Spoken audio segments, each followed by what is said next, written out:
أصوبه بردا من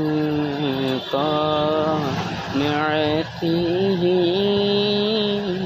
والليل دجى من